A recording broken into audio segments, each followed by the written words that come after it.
replicating the DNA. Ang replication kasi simultaneous lang siya when there is actually a need. Okay? So, a need of the cell. Saan niya kinuha yung RNA primer? Kanina ko pa hinahanap.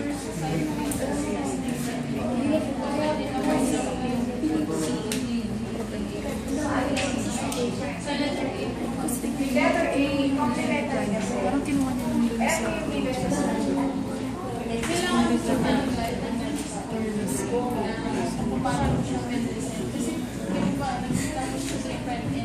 So yung constitution sa exercise, parang magsasalaman ka sa base, then yung sabi ko.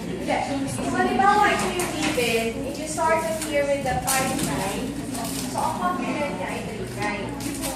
So, mag-start ka dito. Like, kung ano yung point sa student A, B, B, G, C, yung po kasi sinabi namin sa exercise, Inabalitan nyo. Yun guys, nasabi ko, but you have to place your direction of the disease. Kasi pag inuna mo sa doon, at hindi ko nakita yung direction, sabihin, oo. Ay, oo. Kasi siya basta pwede balikan. Because of the direction of the So, hanggang maaari, ipapagawin yung sequence. Kahit nauna yung 5 brand or 3 brand. Nakalagay lang yung time. Ilalagay lang yung direction para makita ko kung saan. Baka na magbigay siya ng point. Hindi naman siya madami.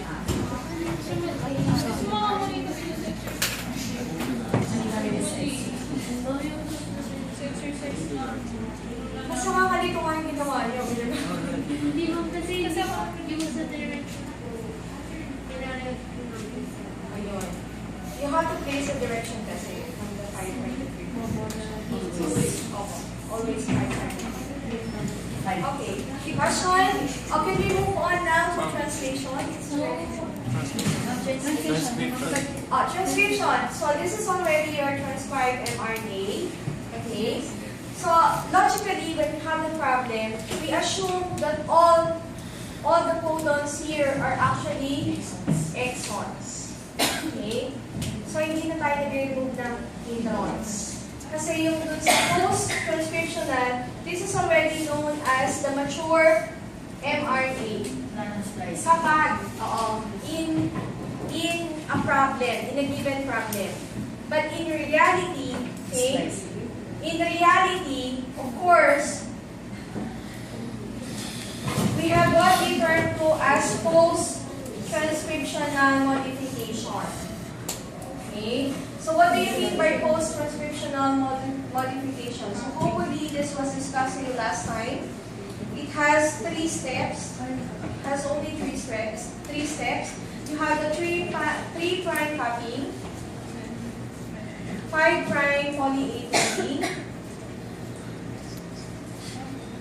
and splicing. Okay.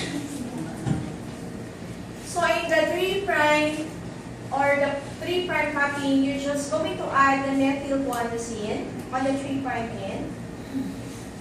But of course, this is a long process. Okay? Methyl guanosine, poly-A tailing, it was so called as poly-A tailing because you are actually adding 250 adenine, okay, on the 5' end of the premature mRNA. And splicing, it's because this particular premature mRNA, this is actually being composed of what we refer to as the introns and the exons. So when we say introns, these are the non-coding. They do not code for any protein or amino acid sequence. Did you get that? Okay? So exons are what we refer to as the coding regions. So we assume when you are given the problem, all the sequences here would actually gives you the exon region. Did you get that? Okay. So the importance of this two, the 3' and the 5' poly-A tailing is that when we do the transcription process, this is actually from the nucleus going to the cytoplasm because the site of the translation process is in the cytoplasm. Okay? So it would actually be traveling from the nucleus into the cytoplasm. And please take note, when it is actually being traveled from the nucleus to the cytoplasm, there are so many exon nucleases in the cell that may degrade your DNA. Okay? So in order to protect the mRNA from that, you need the 3' copy in the poly A tail. So what does it mean? These are the ends that will be exposed to the exon nucleases in the cell. So before targeting your exons, it would actually target your 3' in the 5' end. So this would serve as protection or protector of your mRNA or the coding sequence. Did you get that? Okay. So let's move on to the translation. So how are we going to do the translation? So if you already have that, the first principle in translation process is that you have to look for the starting codon. What is the starting codon again? It is always the AUG. Okay? But please take note, we call this one because this goes for the FNet. Methionine is for the AUG. Okay? We're going to look at the genetic code. Kita ba sa inyo last time? Okay. So yung genetic code, this is formulated methionine. Okay, so this is a special methionine that will be indicated as the starting codon. Okay, so if this is the mRNA, you cannot transcribe them all because you have to look first for the AUG sequence. Okay, so may AUG ba tayo dito? Wala. Ibig sabihin, you cannot start your translation process. So kung may tanong dito, in letter E, sequence of amino acids, okay, therefore your answer will be okay. So there will be no amino acids that will be formed because there will be no translation that will be formed. Naintindihan? Ano po kung nasa gitna yung AUG? Ano po? Nasa gitna po kung Nasa gitna. Okay. Pwede ako magpalit dito ha, kapag ako muna. Okay, so let's start here. For example, you have here the AUG. So you have to look for the AUG, therefore, you will start here. Okay, so the transcription, or rather the translation process, will be starting here. What will happen on this side? What will happen on this side? What will happen on this side?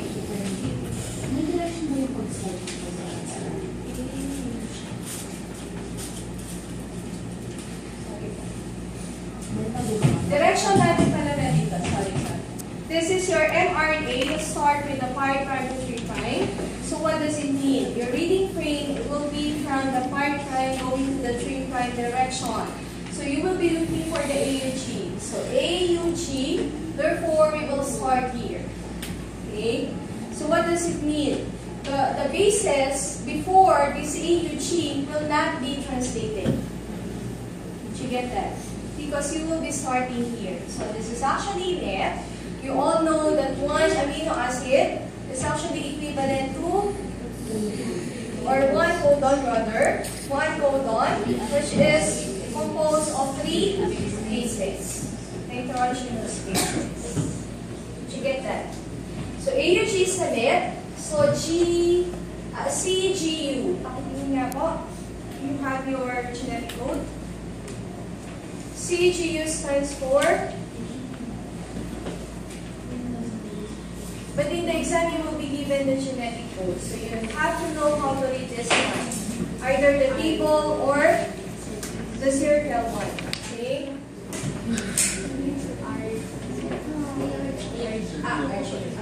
Arginine next. AUA. AUA.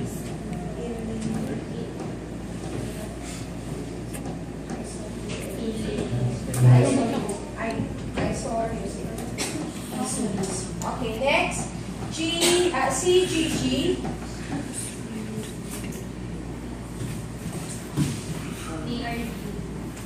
Arginine ulit.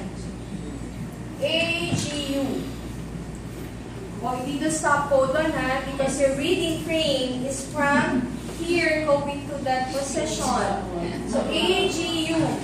E-R-I-S-E-I. Serine. Okay. Next, UGC. C-Y-S. Cysteine. GUC. Fine. Okay. So the sequence of your amino acids therefore will be in this regard. Okay. Supposedly, you're going to write here the myth. Arch, isoleucine, arch, serine, cysteine, and JD. Okay? But in the post-transcriptional modification, you have to remove the starting codon and the stop codon. So in this regard, you don't have the stop codon. So what does it mean? If you are given already the mRNA strand, you're just going to translate all the basics. Okay? But if you would notice here, there is still one base that is left. Can you translate this one? No. Because the main requirement would be 3 nitrogenous bases. Did you get that? This is very logical to remove the myth. Because if you would not remove this one, what will happen? Every protein which has different amino acid sequence would actually be starting with the myth. Because your starting codon is myth. So that's why in the post-translational modification, you have to remove this one. Is it possible that the protein would actually start with the met? Yes. If there would be met and then met again. Okay? So you will remove the first met, but still, there is another met which will be left.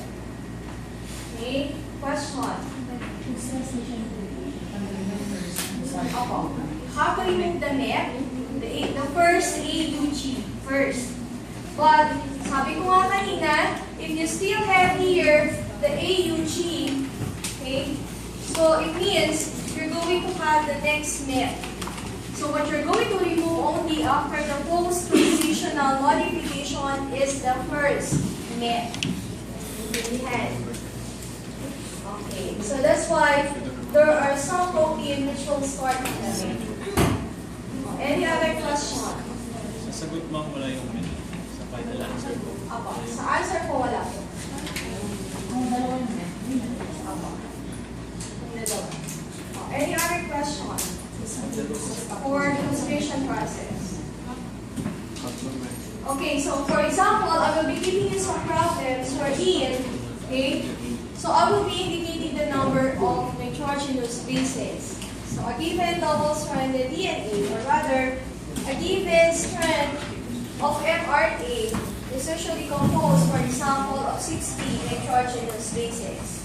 Okay? I can ask you how many amino acids will form a given protein. Or what is your answer here? If you're going to answer here 20, your answer will be wrong. Bakit siya wrong? Yes. So you have to use now the principle wherein in this particular mRNA, this would actually include your starting codon and the stop codon. Okay. So therefore, 60 ND minus 6 ND for the starting and for your stop codon. So this would actually gives you 54 nitrogenous. So divided by 3. So this is 1. Okay. So your protein or amino acids will be composed only of 18 amino acids. So your protein will be composed. Yes, Paul? For example, if we don't have a stop codon, do we still have to minus the renal? If you are given only the bases here, okay, the number of bases, it's always in reality that you will have your stop codon. Okay? only in this case, if you're given only the strand or the sequences of the bases, okay, there is